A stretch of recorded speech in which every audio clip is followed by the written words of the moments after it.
ꯑꯦꯁꯇ꯭ꯔꯣꯂꯣꯖꯤꯒꯤ ꯃꯅꯨꯡ ꯆꯟꯕ ꯔꯥꯁꯤ ꯆꯀ꯭ꯔ ꯁꯖꯤꯕꯨ ꯊꯥꯒꯤ ꯔꯥꯁꯤ ꯑꯍꯥꯟꯕꯃꯛꯇꯗ ꯃꯩꯇꯩ ꯌꯦꯛꯆꯥ ꯃꯌꯥꯝ ꯈ꯭ꯋꯥꯏ ꯄꯨꯝꯅꯃꯛꯄꯨ ꯑꯩꯅ ꯑꯩꯒꯤ ꯌꯨꯇ꯭ꯌꯨꯕ ꯆꯦꯅꯦꯜ ꯑꯁꯤꯗ ꯇꯔꯥꯝꯅ ꯑꯣꯛꯆꯔꯤ꯫ ꯀꯪꯂꯩꯆꯥ ꯃꯌꯥꯝꯅ ꯑꯩꯒꯤ ꯌꯨꯇ꯭ꯌꯨꯕ ꯆꯦꯅꯦꯜ ꯑꯁꯤꯕꯨ ꯂꯥꯏꯛ, ꯁꯦꯌꯔ ꯑꯃꯁꯨꯡ ꯁꯕꯁꯀ꯭ꯔꯥꯏꯕ ꯇꯧꯕꯤꯗꯨꯅ ꯑꯩꯕꯨ ꯊꯧꯅꯥ ꯍꯥꯞꯄꯤꯕꯒꯤꯗꯃꯛ ꯃꯌꯥꯝꯕꯨ ꯑꯩꯅ ꯍꯟꯅ ꯍꯟꯅ ꯊꯥꯒꯠꯆꯔꯤ꯫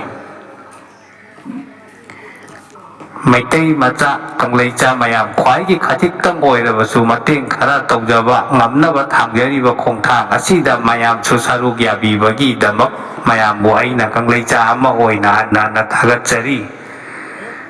ꯃꯩꯇꯩ ꯀꯪꯂꯩꯆꯥ ꯑꯩꯈꯣꯏꯒꯤ ꯁꯛꯇꯝ ꯃꯥꯂꯦꯝ ꯁꯤꯟꯕ ꯊꯨꯡꯅ ꯈꯪꯍꯟꯕ ꯉꯝꯅꯕ ꯑꯩꯈꯣꯏ ꯃꯌꯥꯝ ꯄꯨꯟꯅ ꯍꯣꯠꯅꯃꯤꯟꯅꯁꯤ, ꯈꯣꯡ ꯊꯥꯃꯤꯟꯅꯁꯤ꯫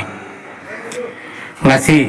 ꯃꯌꯥꯝ ꯈ꯭ꯋꯥꯏ ꯄꯨꯝꯅꯃꯛꯀꯤ ꯃꯐꯝꯗ ꯑꯩꯒꯤ ꯑꯣꯖꯥ ꯒꯨꯔꯨꯁꯤꯡꯒꯤ ꯊꯧꯖꯥꯜꯗꯒꯤ ꯑꯩꯅ ꯇꯥꯟꯐꯪꯖꯔꯛꯄ, ꯍꯩꯖꯔꯛꯄ, ꯈꯪꯖꯔꯛꯄ ꯃꯤꯑꯣꯏꯕꯒꯤ ꯊꯥꯁꯤꯡꯒꯤ ꯑꯣꯏꯕ ꯔꯥꯁꯤ ꯆꯀ꯭ꯔꯅ ꯀꯔꯤ ꯍꯥꯏꯔꯤꯕꯅꯣ ꯍꯥꯏꯕ ꯈꯔ ꯊꯝꯖꯒꯦ꯫ ꯑꯩꯒꯤ ꯄꯥꯟꯗꯝꯗꯤ ꯑꯩꯅ ꯑꯩꯒꯤ ꯑꯣꯖꯥ ꯒꯨꯔꯨꯁꯤꯡꯗꯒꯤ ꯐꯪꯖꯔꯛꯄ, ꯈꯪꯖꯔꯛꯄ ꯀꯌꯥꯕꯨ ꯀꯪꯂꯩꯆꯥꯁꯤꯡꯒꯤ ꯈꯔ ꯈꯖꯤꯛꯇꯪ ꯑꯣꯏꯔꯕꯁꯨ ꯃꯇꯦꯡ ꯑꯣꯏꯕ ꯌꯥꯒꯗ꯭ꯔꯥ ꯈꯟꯗꯨꯅ ꯃꯌꯥꯝꯒꯤ ꯃꯐꯝꯗ ꯊꯝꯖꯕꯅꯤ꯫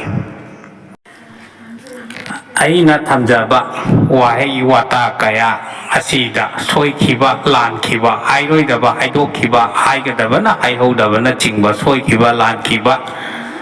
ꯋꯥꯍꯩ ꯀꯥꯔꯟ ꯆꯠꯈꯤꯕ ꯀꯌꯥ ꯌꯥꯎꯔꯕꯁꯨ ꯃꯌꯥꯝꯅ ꯃꯩꯇꯩ ꯃꯆꯥ ꯌꯦꯛꯆꯥ ꯑꯃꯅꯤ ꯈꯜꯂꯒ ꯉꯥꯛꯄꯤꯌꯨ ꯍꯥꯏꯅ ꯃꯌꯥꯝꯕꯨ ꯑꯩꯅ ꯍꯟꯅ ꯍꯟꯅ ꯈꯨꯔꯨꯝꯖꯔꯤ꯫ ꯈꯪꯃꯤꯟꯅꯔꯁꯤ ꯁꯖꯤꯕꯨ ꯊꯥꯒꯤ ꯃꯦꯁ ꯔꯥꯁꯤꯒꯤ ꯔꯥꯁꯤ ꯆꯀ꯭ꯔ꯫ ꯔꯥꯁꯤꯅ ꯀꯔꯤ ꯇꯥꯛꯂꯤꯕꯅꯣ? ꯍꯛꯆꯥꯡ ꯁꯥꯖꯦꯜ ꯁꯥꯟꯅꯕ, ꯆꯤꯡꯈꯩꯔꯣꯜ ꯁꯥꯟꯅꯕ ꯍꯛꯆꯥꯡ ꯑꯃꯁꯨꯡ ꯏ ꯃꯔꯤꯒꯤ ꯑꯣꯏꯅ ꯌꯥꯝꯅ ꯐꯩ꯫ ꯏꯃꯨꯡꯗ ꯂꯟ ꯆꯪꯉꯨ ꯑꯃꯁꯨꯡ ꯁꯦꯜ ꯂꯥꯛꯎ ꯍꯥꯏꯕ ꯂꯩ꯫ ꯌꯥꯝꯅ ꯅꯨꯡꯉꯥꯏꯕ ꯄꯥꯎ ꯇꯥꯕ ꯌꯥꯏ꯫ ꯁꯒꯣꯜꯁꯦꯜ ꯒꯨꯔꯨ ꯍꯥꯏꯕꯗꯤ ꯕ꯭ꯔꯍꯁꯄꯇꯤ ꯒ꯭ꯔꯍꯒꯤ ꯈꯣꯡꯐꯝ ꯌꯥꯝꯅ ꯐꯥꯕꯅ ꯇꯧꯔꯨ ꯇꯧꯔꯨꯕ ꯊꯕꯛꯇ ꯃꯥꯏ ꯄꯥꯛꯎ ꯍꯥꯏꯕ ꯂꯩ꯫ ꯃꯍꯨ ꯆꯦꯟꯕ, ꯊꯋꯥꯏ ꯄꯥꯟꯕꯗꯒꯤ ꯈꯔ ꯆꯦꯛꯁꯤꯟꯕꯤꯌꯨ꯫ ꯀꯅꯥꯒꯨꯝꯕ ꯑꯃꯒ ꯑꯔꯨꯕ ꯋꯥꯔꯤ ꯑꯃ ꯁꯥꯕꯗ ꯃꯥꯏ ꯑꯋꯥꯡ ꯑꯣꯜꯂꯨ꯫ ꯅꯣꯡꯄꯣꯛ ꯂꯝ ꯆꯠꯇꯨꯅ ꯑꯍꯤꯡ ꯌꯩꯔꯛꯀꯅꯨ, ꯄꯥꯡꯗꯦ꯫ ꯀꯅꯥꯒꯨꯝꯕ ꯂꯩꯇ ꯂꯩꯔ ꯈꯔꯒꯤ ꯑꯉꯝꯕ ꯃꯇꯦꯡ ꯄꯥꯡꯉꯨ, ꯌꯥꯏꯐꯕ ꯑꯣꯏꯒꯅꯤ꯫ ꯊꯕꯛ ꯆꯠꯊꯣꯛꯄꯗ ꯁꯅꯥ ꯃꯆꯨꯒꯤ ꯐꯤ ꯁꯤꯖꯤꯟꯅꯕ ꯌꯥꯝꯅ ꯐꯩ꯫ ꯀꯧꯕ꯭ꯔꯨ ꯏꯄꯥꯕꯨ ꯊꯧꯅꯤꯖꯋꯣ, ꯌꯥꯏꯐꯒꯅꯤ꯫ ꯑꯃꯨꯛ ꯈꯪꯃꯤꯟꯅꯔꯁꯤ ꯕ꯭ꯔꯤꯁ ꯔꯥꯁꯤꯒꯤ ꯃꯇꯥꯡꯗ ꯀꯔꯤ ꯍꯥꯏꯔꯤꯕꯅꯣ ꯔꯥꯁꯤ ꯆꯀ꯭ꯔꯅ꯫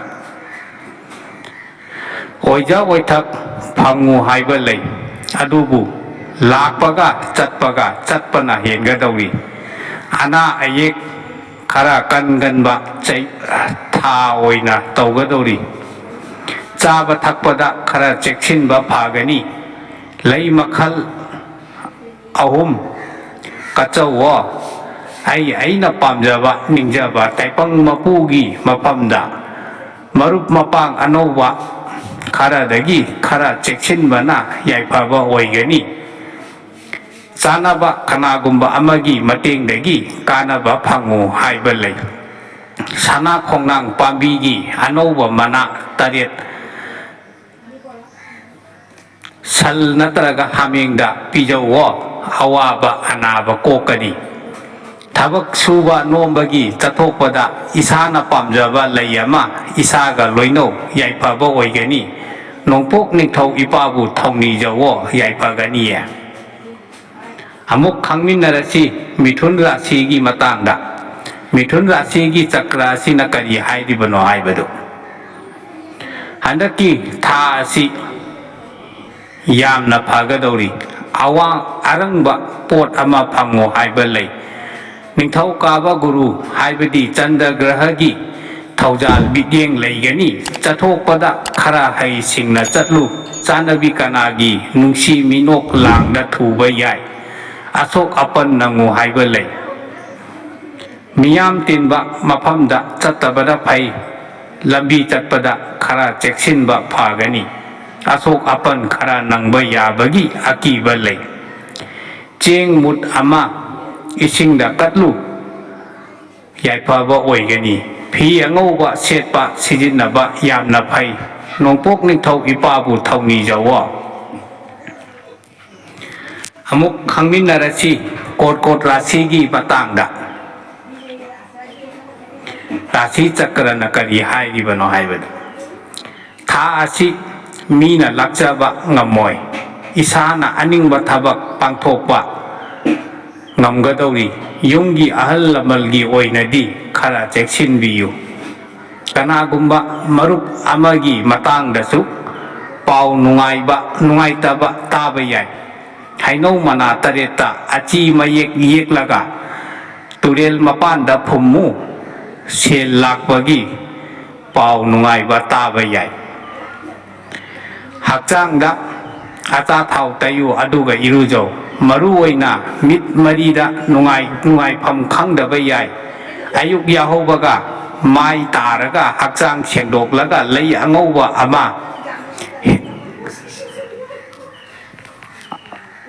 เลยยังเอาว่ามา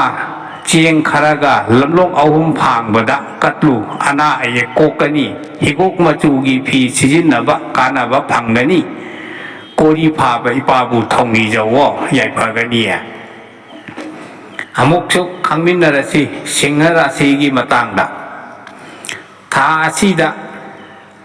กุยนะยามนะเขารางนะไงจะรักปะเป่าหนุ่งไงบะตาใบใหญ่มายามนะนุสีจันบีบะมีโอยโอยกระดรีหายเจรูบะนิงเจรูบะขีบิกทงใบใหญ่มีกะขัดนาบดะไม่ที่ว่าโออยู่หายบดีเลยมาจูอาหุมกีพิรัลไต่ปังมาพูดกัดลูว่าขัลนุงไงบะเป่าตากันนี่พิรัลมาไม่จงกันนี่ลำตะทกปะดะนงจุบไม่เกยปังเดเจ็กชิลลูนงจุบไม่เกยดะเขาว่าอุจาวอามากีมาคงดะนุงอามาเล็กตุมอามาเยรุมอามาพนจิลลูมีน่ะไม่ที่ว่าปีบังอามวยไม่ราเอาหุ่มแต่ปังมาพูดกัจเจ้าวะนิ่งบักขีวิทุงกันนี่อามูว่ามาจูกีพีสิจินนะบักกานะบักโอยกันนี่ทางยิ่งก้อยเรื่อยอีปาบุทองนี่เจ้าวะใหญ่พากันนี่อามุกขังมินาราศีกัญญาราศีกีมาตังดะกัญญาราศีกีมาตังดะราศีจักรนักรีหายดีบโนหายไปดู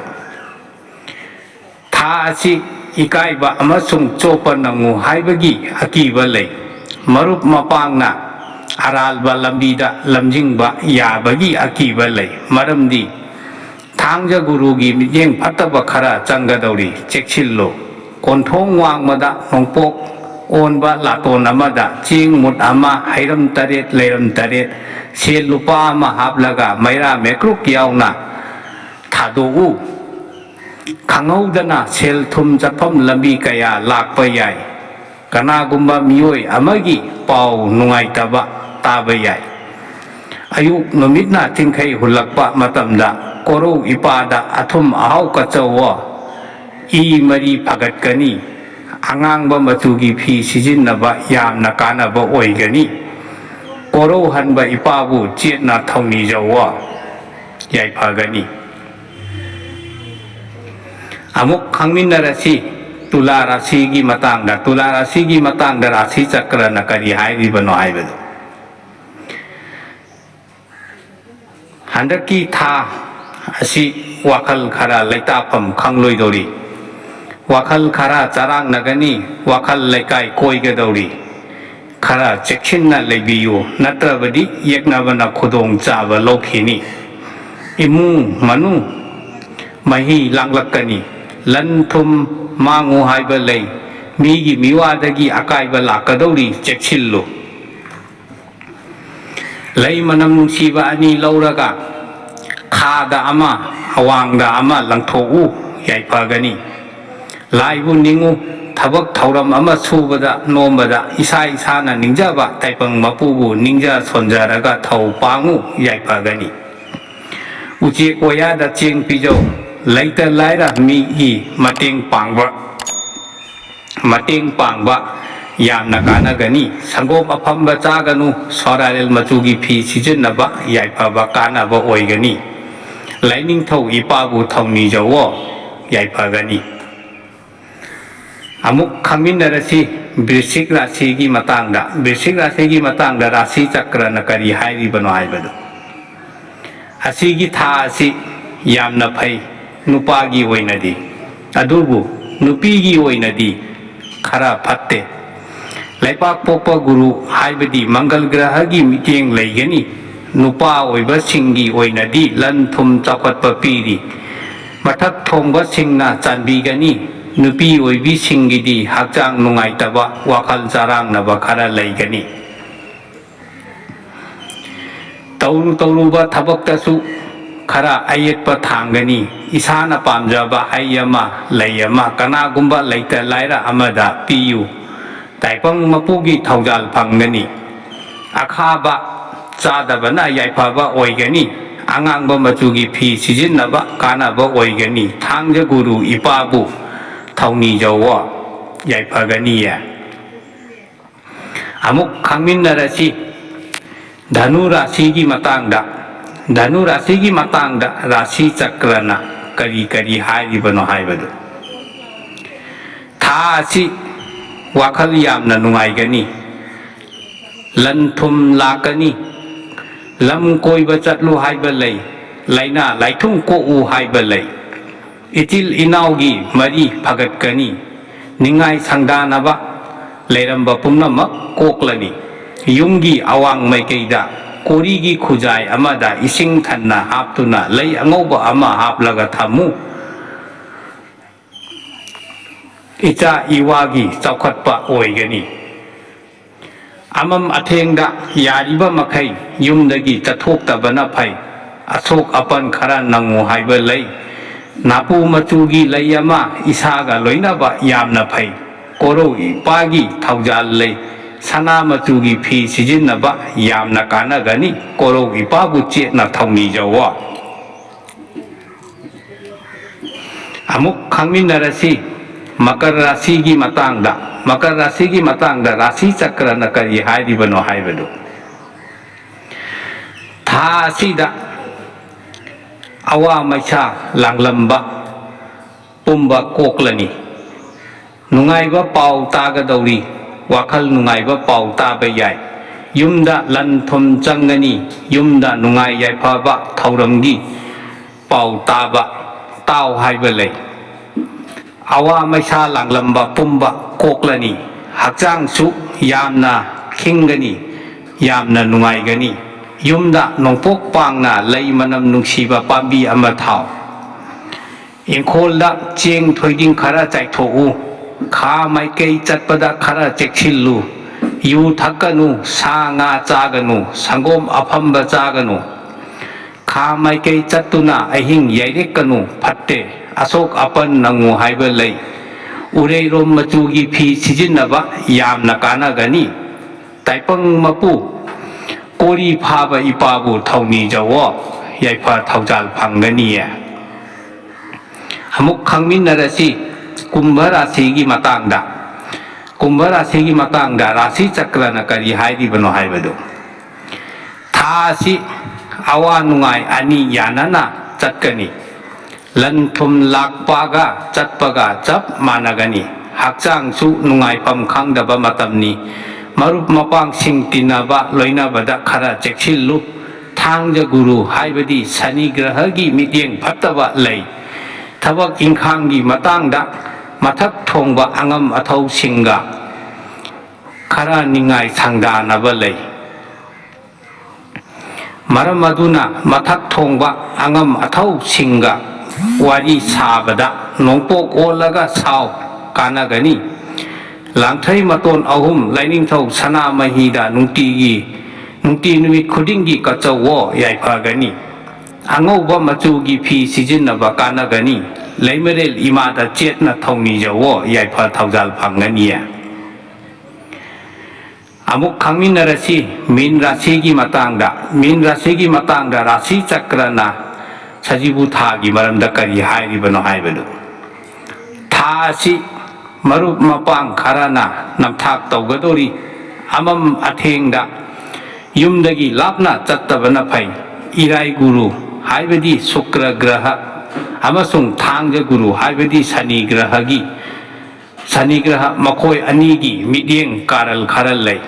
yeknaba masing yamgadori chaba thakpada khara cheksin biyu mina piba pota maruoina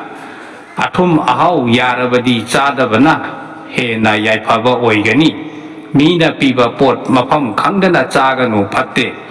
yumdagi chathokpa matamda itu ichada chatkadaba mafam hairamlaga chatlu yaifaba oigani yu thakanu mayai kaba pot chaganu chaba thakpa yade asinba chaba yade yumdagi lam chathokpada yot matek ama isada loinaba yamna phai sorarel machugi phi sijinnaba yamna kanagani panthoibi imabu chetna thauni jawo yaifa thaujal phangnani e ngasigi oinadi aigi rasi chakragi video asi matang asida loisinjarage mayam khwai pumnamakna video asi like share amasung subscribe tawbiyu mayamna aigi video sing hawbadagi loiba phawba ye skip tawbidabida yengbiyu tha khudingi asum mathang rasigi matangda thangatjarake karigumba mayamna hainingba khangningba hangningba leibirabasu comment tawbirakpa yagani comment